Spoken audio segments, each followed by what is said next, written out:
अस्सलामु अलैकुम। दास्तान अरब का हम 34वां हिस्सा शुरू करते हैं। पिछले हिस्से में हमने सुना कि हुज़ूर सल्लल्लाहु अलैहि वसल्लम कैसे मेराज के सफ़र पर अर्श मुअल्ला तक गए और उन्होंने वहाँ पर क्या क्या देखा, इसका बयान किया है। और हज़रत अबू बकर सिद्दीक़ रज़ी अल्लाह ताला अन्हु का नाम सिद्दीक़ कैसे पढ़ा, उसके बारे में हमने सुना। अब हम आगे का किस्सा सुनते हैं। काफ़िले की तस्दीक के बाद कुफ़ार मक्का का गुस्सा और बढ़ गया। हुज़ूर सल्लल्लाहु अलैहि वसल्लम के मकाम व मनसब को पहचानने की बजाय जुल्म करने में और तेज़ी दिखाने लगे। लेकिन हुज़ूर सल्लल्लाहु अलैहि वसल्लम ने न पहले कभी कुरैश के जुल्म सितम की परवाह की और न अब किसी मुसलमान को ही कुछ ख्याल हुआ।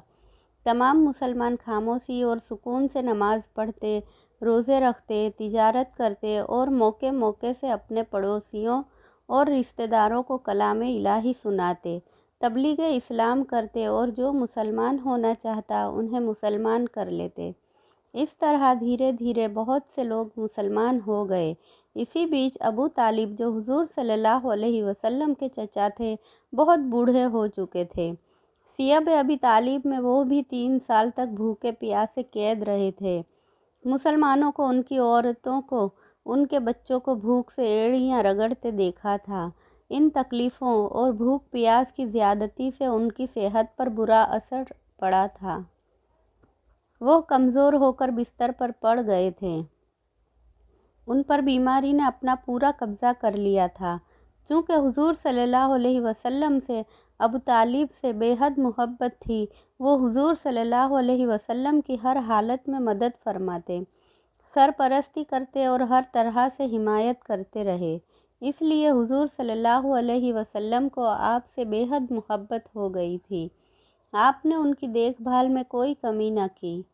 अबू तालिब को मक्का वाले भी इज़्ज़त की निगाह से देखते थे।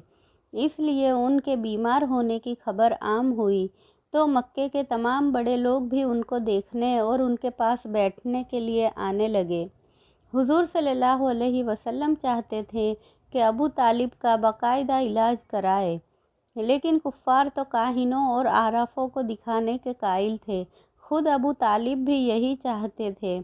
चुनांचे उनकी ख्वाहिश हुई कि अरबसन को बुलाया जाए। अबू जहल ने कहा वो मर गया है। अबू तालिब ये सुनकर खामोश हो गए। दूसरे दिन अबू जहल काहिनों और आराफ़ों की एक बड़ी तादाद बुलाकर ले आया। उन लोगों ने आते ही अबू तालिब को देखा। एक ने संगरेज़े फेंके और उनको उठाकर सूंघा, गौर से देखा और गरज कर बोला, कुछ नहीं, आसिफ का काम है, धूनी दो, आराम हो जाएगा। दूसरे ने अबू तालिब की पुतलियाँ गौर से देखी। पुतलियों में रोशनी थी।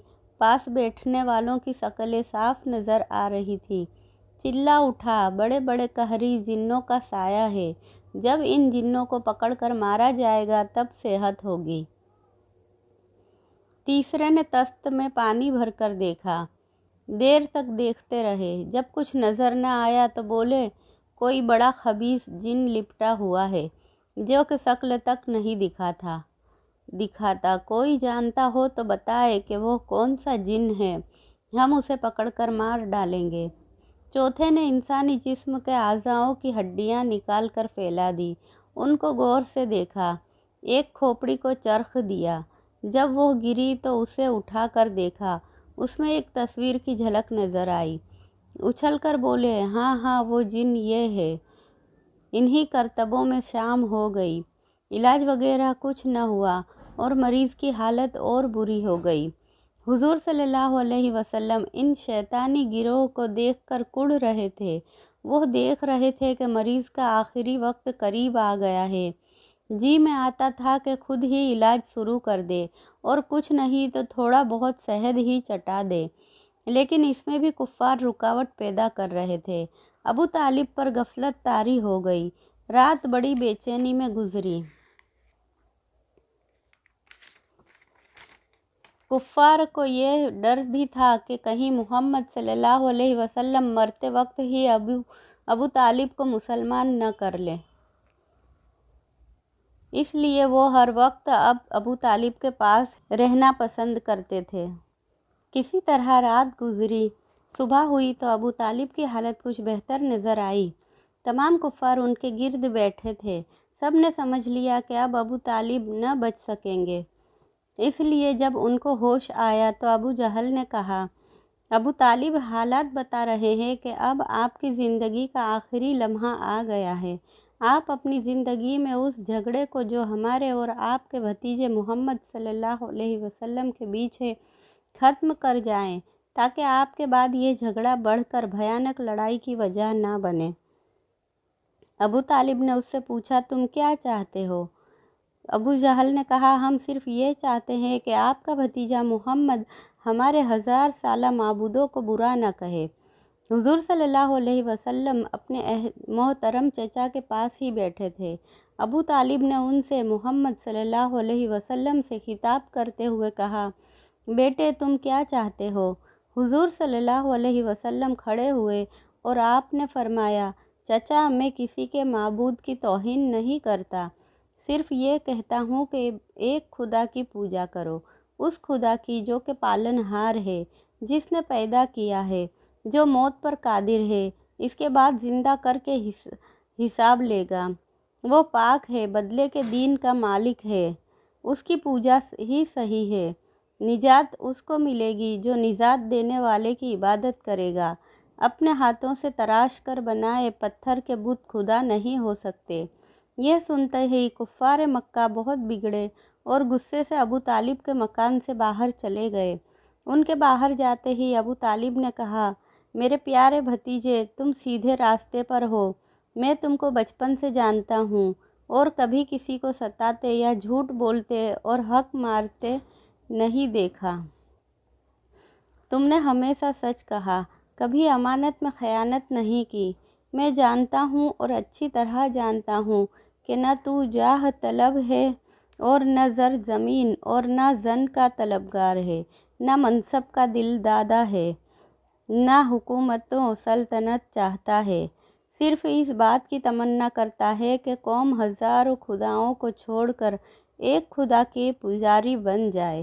قوم کو تجھ سے ضد ہے، میں تیرے مذہب کو اچھا جانتا ہوں، جب تک جیا اور جہاں تک مجھ سے ہو سکا تیری حمایت کی، اب مر رہا ہوں، نہیں جانتا کہ قوم تیرے ساتھ کیا سلوک کرے گی، ڈر یہی ہے کہ یہ تیرے ساتھ زیادتی کرے گی۔ میں دعا کرتا ہوں کہ خدا تجھے زیادتیوں سے بچائے اور پورے عرب کو مسلمان ہونے کی توفیق دے۔ ابو طالب کی باتوں سے حضور صلی اللہ علیہ وسلم کو امید ہوئی کہ شاید وہ اس آخری وقت میں مسلمان ہو جائیں، اس لیے آپ نے فرمایا، اے چچا اگر آپ اسلام کو اچھا مذہب سمجھتے ہو تو اسے اپنا کیوں نہیں لیتے؟ آپ بھی مسلمان ہو جائیے نا۔ بیٹے دل سے اسے مانتا ہوں لیکن زبان سے اقرار کرتے ہوئے شرماتا ہوں، کیونکہ زمانہ کہے گا کہ موت کے ڈر سے ابو طالب مسلمان ہو گیا۔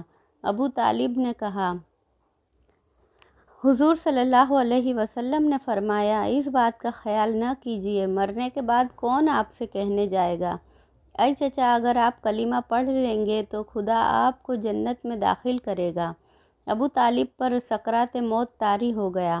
انہوں نے کہا، نہیں میرے بھتیجے، مجھے میرے باپ دادا کے مذہب پر مرنے دو، میں بھی وہی جانا چاہتا ہوں جہاں میرے باپ دادا ہے۔ یہ کہتے کہتے ابو طالب کے جسم میں اکڑن ہوئی۔ حضور صلی اللہ علیہ وسلم کی آنکھوں میں آنسو آ گئے۔